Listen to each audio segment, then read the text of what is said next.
തദ്ദേശ തെരഞ്ഞെടുപ്പിൽ UDF സ്ഥാനാർത്ഥിക്ക് വേണ്ടി മകൻ പ്രവർത്തിച്ചതിന്റെ പേരിൽ അമ്മയെ സഹകരണ ബാങ്കിൽ നിന്ന് പിരിച്ചുവിട്ടതായി പരാതി. ഇടുക്കി തൊടുപുഴ കാരിക്കോട് സർവീസ് സഹകരണ ബാങ്കിലെ സ്വീപ്പറായിരുന്ന നിസ ഷിയാസുനെയാണ് CPM നിയന്ത്രണത്തിനുമുള്ള ഭരണസമിതി പിരിച്ചുവിട്ടത്. നിസയെ ജോലിയിൽ തുടരാൻ അനുവദിച്ചാൽ പാർട്ടി വിടുമെന്ന് പ്രാദേശിക പ്രവർത്തകർ സാമൂഹ്യ മാധ്യമങ്ങളിലൂടെ ഭീഷണി മുഴക്കിയതിന് പിന്നാലെയാണ് നടപടിയെടുത്തതെന്നാണ് ആരോപണം. 6 വർഷമായി കാരിക്കോട് സർവീസ് സഹകരണ ബാങ്കിലെ സ്വീപ്പർ തസ്തികയിൽ താൽക്കാലിക ജീവനക്കാരിയാണ് നിസ ഷിയാസ്. തൊടുപുഴ നഗരസഭയിലെ 21ാം വാർഡിൽ മത്സരിച്ച കോൺഗ്രസിന്റെ വിഷ്ണു കോട്ടപ്പുറത്തിനായി നിസയുടെ മകൻ പ്രവർത്തനത്തിനിറങ്ങി.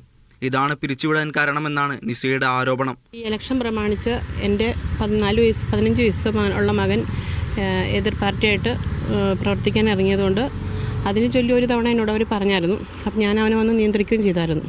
അതിൽ ചൊല്ലിയാണ് ഇപ്പം ഈ മാസം 28-ാം തീയതി പറഞ്ഞത് 31-ാം തീയതി വരെ വന്നാൽ മതിയെന്ന് പറഞ്ഞു.